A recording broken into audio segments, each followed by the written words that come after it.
नमस्कार, उड़ान IAS academy के ई लर्निंग प्लेटफॉर्म पर मैं सुधीर वर्मा आप सभी का स्वागत करता हूं। इस वीडियो में हम चर्चा करेंगे हाल फिलहाल में चर्चित रही कुछ समसामयिक घटनाक्रमों की जो आपके एग्जाम के पॉइंट ऑफ व्यू से महत्वपूर्ण हैं। पर मुख्य विषय में प्रवेश करने के पहले आपको बता दें कि पिछले 9 वर्षों की निरंतरता का पालन करते हुए उड़ान आईएएस अकादमी पुनः एक बार आपके लिए लेकर आया है CGPSC pre online test series, जिसके अंतर्गत आपको मिलते हैं कुल 51 टेस्ट और 51 टेस्ट के अंतर्गत जो 5100 प्रश्न पूछे जाएंगे उनमें से प्रत्येक प्रश्न का विषय विशेषज्ञों के द्वारा वीडियो एनालिसिस। तो हमसे निरंतर जुड़े रहने के लिए हमारे YouTube चैनल उड़ान आईएएस एडमिनिस्ट्रेटिव एकेडमी को सब्सक्राइब करें और बेल आइकॉन जरूर दबाएं, जिससे हमारे आने वाली वीडियोस की नोटिफिकेशन आप तक पहुंचती रहे। CGPSC प्री, मेंस, ACF और अन्य भर्ती परीक्षाओं संबंधी वीडियोस प्राप्त करने के लिए गूगल प्ले स्टोर से हमारा एप्लीकेशन उड़ान आईएएस एकेडमी को अभी डाउनलोड करें। चलिए तो आते हैं आज के पहले टॉपिक में, जो है गुड गवर्नेंस इनिशिएटिव मॉडल ग्राम पंचायत कार्यक्रम। इसमें कुछ कुछ शब्दावली हैं, जैसे कि गुड गवर्नेंस क्या है, मॉडल ग्राम पंचायत क्या है। ठीक है, मॉडल ग्राम पंचायत क्या है। तो सबसे पहली चीज, गुड गवर्नेंस क्या होता है। गुड गवर्नेंस का अगर हिंदी में अर्थ देखें तो होता है अच्छा प्रशासन। और किसी राज्य के प्रशासन को आप अच्छा तभी बोल सकते हैं जब वहां के निवासियों को आसानी से आधारभूत सुविधाएं उपलब्ध होंगी। अस्पताल, शिक्षा, सड़क, बिजली, पानी, ये क्या है, आधारभूत चीजें हैं। इनकी जब आसानी से उपलब्धता हो जनता को, तभी वो प्रशासन क्या कहलाएगा, गुड गवर्नेंस कहलाएगा। दूसरी चीज, मॉडल ग्राम पंचायत क्या है। मॉडल ग्राम पंचायत उन ग्राम पंचायतों को कहा जाता है जहां पर आधारभूत अधोसंरचना अच्छे से विकसित हो चुकी है। ठीक, तो ये जो कार्यक्रम है गुड गवर्नेंस इनिशिएटिव मॉडल ग्राम पंचायत कार्यक्रम, इसके अंतर्गत क्या किया जाता है, प्रत्येक वर्ष प्रत्येक जिले से कुछ गांवों का चयन किया जाता है और उन गांवों को आधारभूत संरचनात्मक रूप से विकसित किया जाता है। ठीक है, जिसमें सड़क, बिजली, पानी, ये सारी चीजें आती है। ठीक, तो इसके लिए आपका डेटा इंपॉर्टेंट है कि साल 2020-21 में 84 ग्राम पंचायतों का चयन किया गया है। ये आपके एग्जाम के पॉइंट ऑफ व्यू से आ सकता है क्योंकि एकदम फैक्चुअल डेटा है और इस प्रकार के प्रश्न आप पिछले 4-5 साल का पेपर देखेंगे तो आपको मिलेंगे। ठीक है, वहीं अगर 2019-20 की बात करें तो कुल 81 ग्राम पंचायत जो थे उनका चयन किया गया था मॉडल ग्राम बनाने के लिए। और इस बार प्रत्येक जिले से 3 ग्राम पंचायतों का चयन किया गया है। आपको यह भी प्रश्न पूछ सकता है कि प्रत्येक जिले से कितने ग्राम पंचायतों का चयन मॉडल ग्राम पंचायत बनाने के लिए किया गया है। ठीक है, तो इसको याद रखेंगे, प्रत्येक जिले से 3, तभी तो आप 28 जिले हैं हमारे यहाँ, प्रत्येक जिले से 3, कुल कितने ग्राम पंचायत हो गए, 84। तो इन्हीं 84 ग्राम पंचायतों को मॉडल ग्राम बनाने की योजना ही क्या है, गुड गवर्नेंस इनिशिएटिव मॉडल ग्राम पंचायत कार्यक्रम है। क्लियर। चलिए, आज का हमारा दूसरा टॉपिक है ट्राइब फूड पार्क। ठीक है, ट्राइब फूड पार्क की स्थापना की जा रही है हमारे छत्तीसगढ़ में। कहां पर की जा रही है, सरगुजा में की जा रही है। अच्छा, ये ट्राइब फूड पार्क है क्या। ट्राइब फूड पार्क जो वनोपज संग्रहण से जुड़े हुए आदिवासी हैं उनको प्रत्यक्ष लाभ पहुंचाने का एक कार्यक्रम है या एक योजना है। ठीक है, जिसके अंतर्गत क्या किया जाएगा, वनोपजों का संग्रहण सीधे कृषकों से किया जाएगा, जिससे क्या होगा, जो बार्टर सिस्टम है हमारे यहाँ, जो मिडिल मैन, जिसको हम लोग बिचौलिया पद्धति बोलते हैं, है ना, वो पद्धति यहां से खत्म हो जाएगी। मतलब प्रत्यक्ष लाभ किसको जाएगा, जो वनोपज संग्रहण कर रहा है। क्लियर। ठीक, दूसरी चीज, वनोपजों का प्रसंस्करण किया जाएगा। अब जब प्रसंस्करण किया जाएगा तो एक प्रसंस्करण यूनिट लगाया जाएगा और प्रसंस्करण यूनिट जब लगेगा तो वहां पर प्रत्यक्ष रूप से क्या उत्पन्न होगा, रोजगार उत्पन्न होगा। तो ये भी क्या है, प्रत्यक्ष लाभ है उस क्षेत्र में। ठीक है, तो ये दोनों पॉइंट याद रखिएगा। ठीक है, यही इस योजना का क्या है, लक्ष्य है। इस योजना के उद्देश्य की अगर बात करें तो वनोपजों का सही मूल्य प्रदान करना। मैंने बताया कि जो वनोपज है वो सीधे खरीदा जाएगा किससे, जो वनोपज संग्रहण करता है उससे। ठीक है, और वनोपजों का प्रसंस्करण करना, अर्थात प्रसंस्करण यूनिट की स्थापना करना और उसके द्वारा भी क्या करना, उस क्षेत्र में रोजगार के अवसर उत्पन्न करना। क्लियर। चलिए हमारा आज का तीसरा टॉपिक है छत्तीसगढ़ हज कमेटी को सिल्वर स्कॉच अवार्ड 2020। ठीक है, ये जो सिल्वर स्कॉच अवार्ड है वो दिया जाता है स्कॉच फाउंडेशन के द्वारा, जो कि एक राष्ट्रीय स्तर का फाउंडेशन है, एक संस्था है जो सामाजिक कार्य करने पर या सामाजिक कार्यकर्ताओं को क्या करती है, पुरस्कृत करती है। ठीक है, और ये जो स्कॉच अवार्ड है वो क्यों प्रदान किया गया है, मुस्लिम धर्मावलंबियों को हज यात्रा की उत्तम सुविधा प्रदान करने के लिए। ठीक है, मुस्लिम धर्मावलंबियों का तीर्थ स्थल है जहां पर वो हज करने के लिए जाते हैं। ठीक है, तो वहां तक आने जाने की अच्छी व्यवस्था करना, इसके लिए क्या किया गया है, जो छत्तीसगढ़ हज कमेटी है इसको स्कॉच फाउंडेशन के द्वारा छत्तीसगढ़ हज कमेटी को सिल्वर स्कॉच अवार्ड 2020 से पुरस्कृत किया गया है। क्लियर। अच्छा, आपको एक और फैक्ट बता दे कि छत्तीसगढ़ सरकार द्वारा मंदिर हसौद के पास एक हज हाउस का निर्माण किया जा रहा है। ठीक है, एकदम फैक्चुअल क्वेश्चन है, यहां से पूछ सकता है आपको हज हाउस का निर्माण छत्तीसगढ़ में किस स्थान पर किया जा रहा है, तो याद रखिएगा मंदिर हसौद के पास। क्लियर। चलिए, तो हमारा अगला टॉपिक है शबरी मार्ट की स्थापना। ठीक है, अब ये शबरी मार्ट है क्या, शबरी मार्ट हाल ही में सुकमा जिले में बनाया गया एक मार्केट है, एक बाजार है, जिसके अंतर्गत जो स्व सहायता समूह द्वारा बनाई गई वस्तुएं हैं उनका क्या किया जाएगा, विक्रय किया जाएगा। एक मार्केट होगा जहां पर जो स्व सहायता समूह है उनके द्वारा बनाई गई वस्तुओं को बेचा जाएगा। आपने सुना होगा कि जो स्व सहायता समूह है वहां से बहुत सारी चीजों का निर्माण होता है, जैसे कि अचार हो गया, जैसे कि सिलाई कढ़ाई वाली चीजें हो गई, या आपका हस्तशिल्प हो गया। ठीक है, तो उन सारी चीजों का विक्रय करने के लिए एक स्पेशल स्थान दिया गया है और उस मार्केट का नाम रखा गया है क्या, शबरी मार्ट। आपको सीधे तौर पे प्रश्न पूछ सकता है कि शबरी मार्ट के कहां पर स्थित किया गया है या कहां पर इसका निर्माण किया गया है, तो आप याद रखेंगे कहां पर, सुकमा में।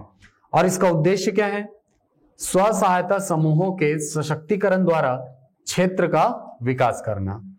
इसको आप ऐसे भी बोल सकते हैं कि स्व सहायता समूहों के माध्यम से महिला सशक्तिकरण करना, यह भी इसका एक परोक्ष लाभ है। और अगर सुकमा जिले की बात करें तो सुकमा जिले में कुल 1200 सेल्फ हेल्प ग्रुप यानी स्व सहायता समूह है, जिनसे 12,000 महिलाएं जुड़ी हुई हैं। मैंने कहा आपको कि ये जो कदम है, ये जो मार्केट है, वो महिला सशक्तिकरण की तरफ भी एक प्रयास होगा। क्लियर। चलते हैं अगले टॉपिक की तरफ। चलिए, तो हमारा अगला टॉपिक है सीजी कॉप एप्लीकेशन। देखिए, हाल ही में 14 सितंबर को मुख्यमंत्री आवास में एक बैठक हुई।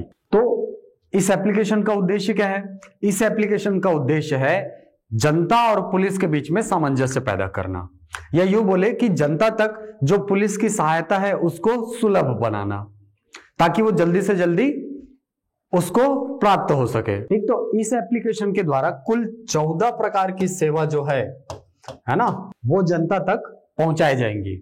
जैसे कि मान लो किसी को ऑनलाइन एफआईआर लिखाना है, चोरी की एफआईआर लिखाना है, तो उसको पुलिस स्टेशन जाने की जरूरत नहीं पड़ेगी, वो वहीं अपने घर में बैठे बैठे मोबाइल से चोरी की रिपोर्ट करा सकता है। ठीक है, या मान लो कोई सामान गुम गया, उसकी रिपोर्ट लिखाना है। ठीक है, तो ऐसे कुल 14 प्रकार की सेवाएं हैं जिसका लाभ जो है वो आम जनता के द्वारा लिया जा सकता है इस एप्लीकेशन के माध्यम से।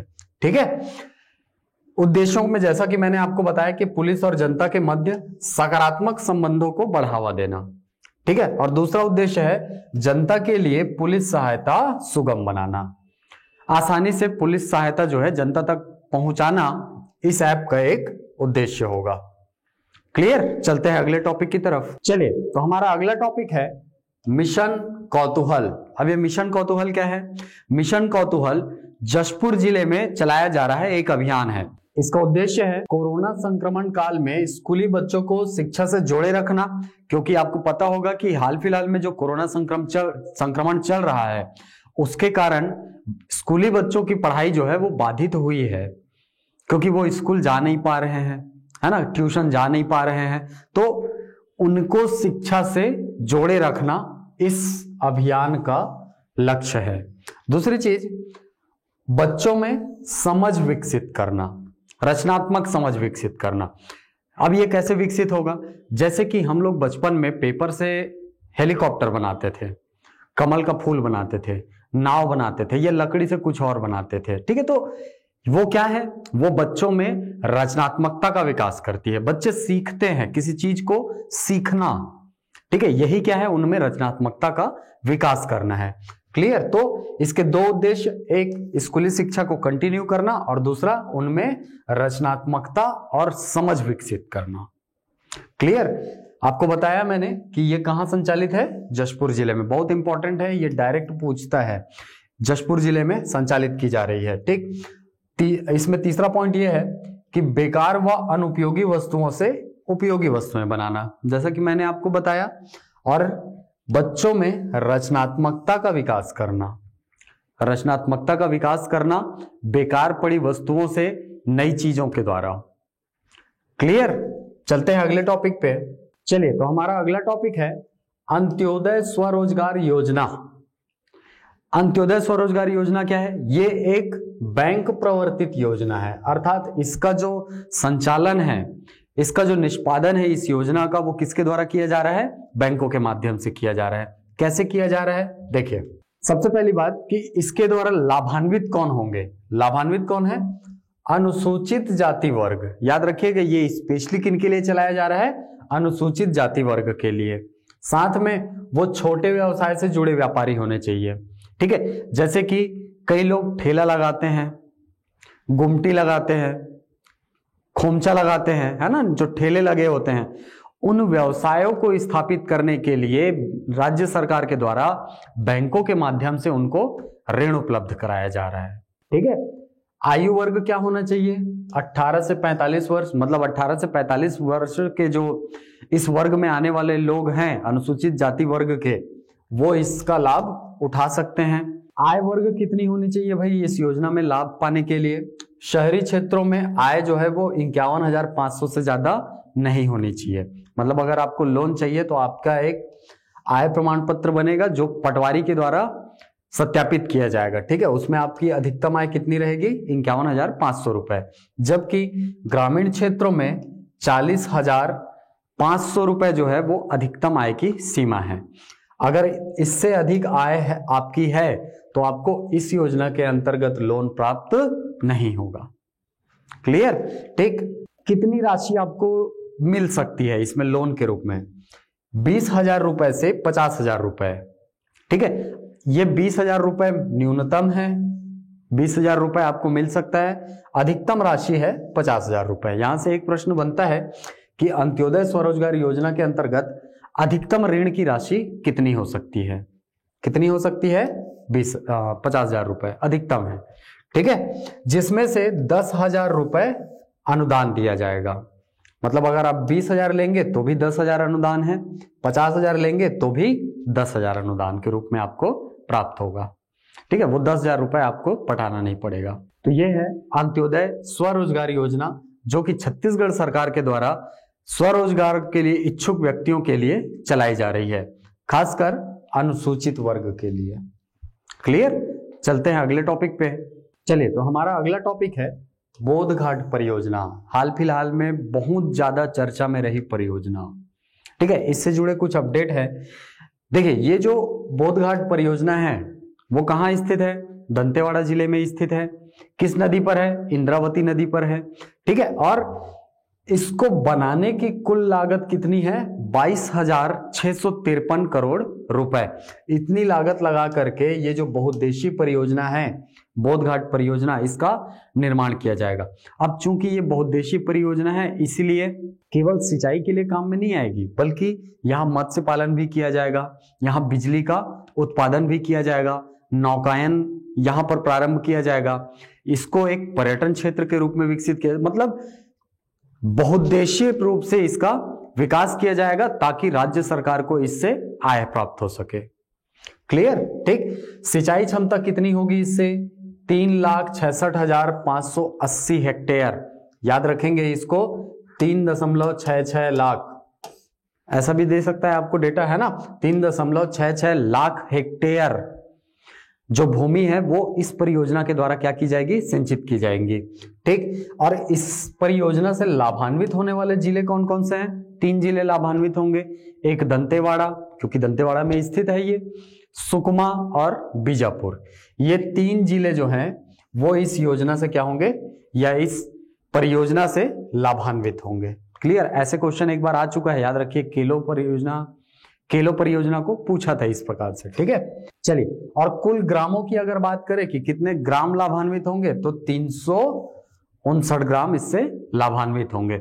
और एक एडिशनल इसको बता देता हूं कि कुल 42 गांव जो हैं वो इसके डुबान क्षेत्र में आते हैं, है ना। आपको डुबान क्षेत्र पता होगा कि जो ऐसे क्षेत्र जो किसी परियोजना के बनने से क्या होते हैं, वहां पर बाढ़ का खतरा हो जाता है, उनको क्या कहा जाता है, डुबान क्षेत्र। तो कुल 42 गांव जो है वो इसके डुबान क्षेत्र के अंतर्गत आते हैं। ठीक, और 359 गांव इस परियोजना के द्वारा क्या होंगे, लाभान्वित होंगे। क्लियर? और 300 मेगावाट की बिजली यहां पर उत्पादित की जाएगी। ठीक है, तो ये बोधघाट परियोजना जो है वो एक बहुउद्देशीय परियोजना है। आपके मेंस के एग्जाम के लिए हाल ही में बहुत ज्यादा इंपॉर्टेंट है, इसको अच्छे से पढ़ के जाइएगा। और साथ ही ऐसे में आप इसको प्रयोग कर सकते हैं, इस डेटा को। ठीक है, ये डेटा सारे जो हैं इनको आप ऐसे में प्रयुक्त कर सकते हैं। चलते हैं अगले टॉपिक की तरफ। चलिए, तो हमारा अगला टॉपिक है महानदी जल विवाद।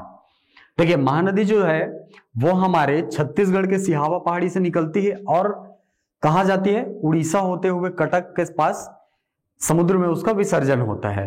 ठीक है, तो जल का दोहन जो हमारे यहाँ होता है और उड़ीसा में जो होता है, उसकी मात्रा को लेकर के क्या है, दोनों राज्यों के बीच में विवाद है। तो सबसे पहली बात, अगर इस टॉपिक से प्रश्न के बारे में बात की जाए तो यही बनता है कि महानदी विवाद जो है वो किन किन राज्यों के बीच है।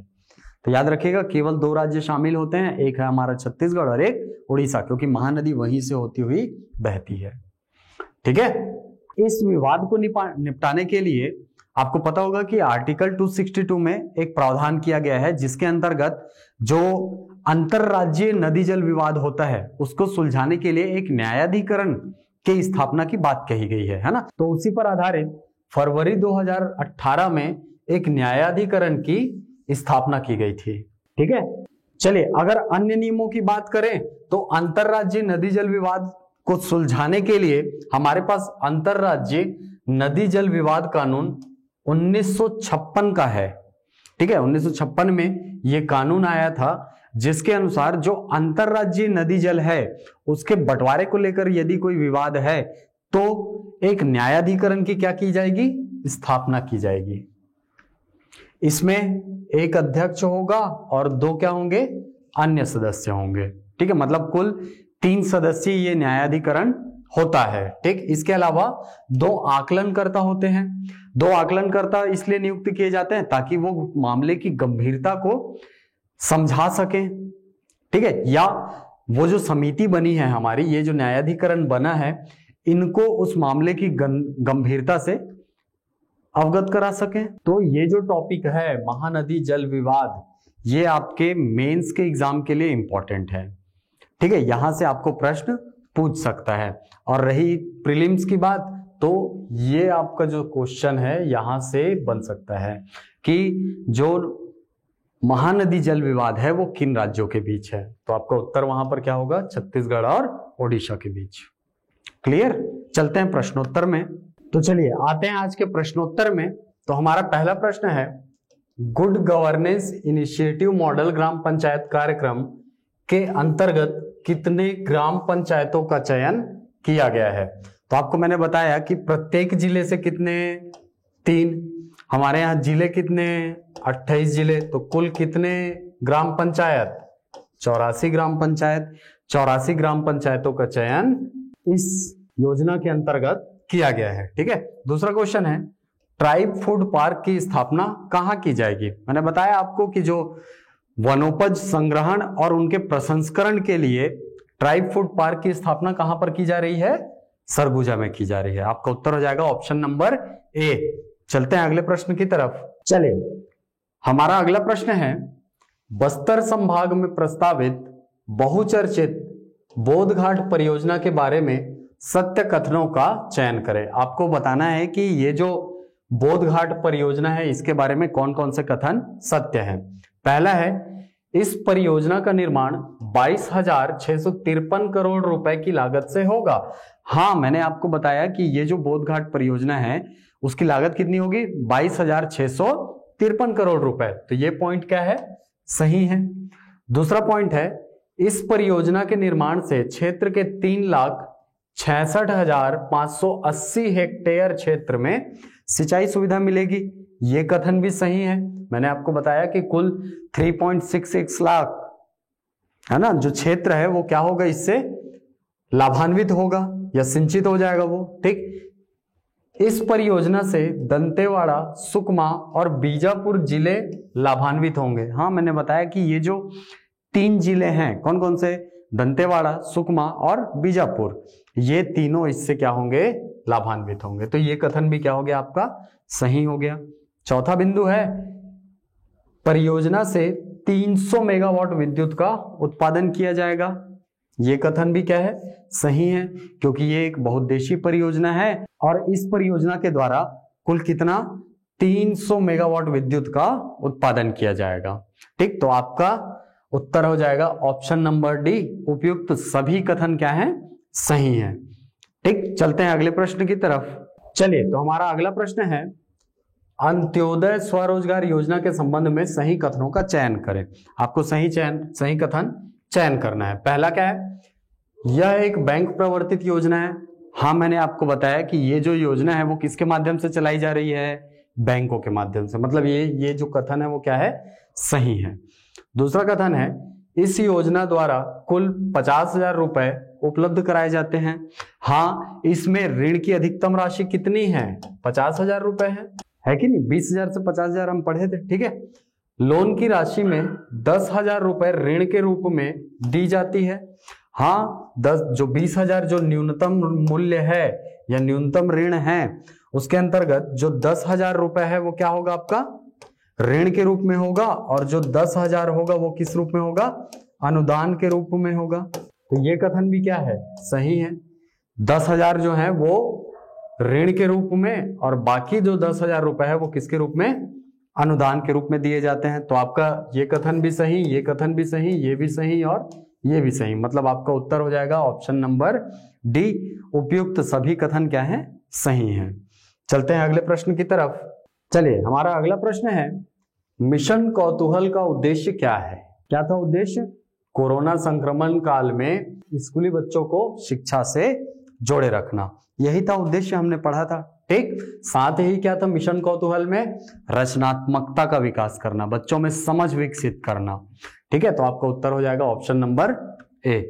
अगला प्रश्न है, हाल ही में छत्तीसगढ़ की किस संस्था को सिल्वर स्कॉच अवार्ड प्रदान किया गया है। मैंने बताया कि जो हज जो यात्रा होती है उसके उत्तम प्रबंधन के लिए छत्तीसगढ़ हज कमेटी को जो स्कॉच फाउंडेशन है उसके द्वारा सिल्वर स्कॉच अवार्ड पुरस्कार प्रदान किया गया है। ठीक है, तो आपका उत्तर हो जाएगा ऑप्शन नंबर बी। चलिए, तो हमारा अगला प्रश्न है, सीजी कॉप एप्लीकेशन किस विभाग के द्वारा प्रारंभ किया गया है।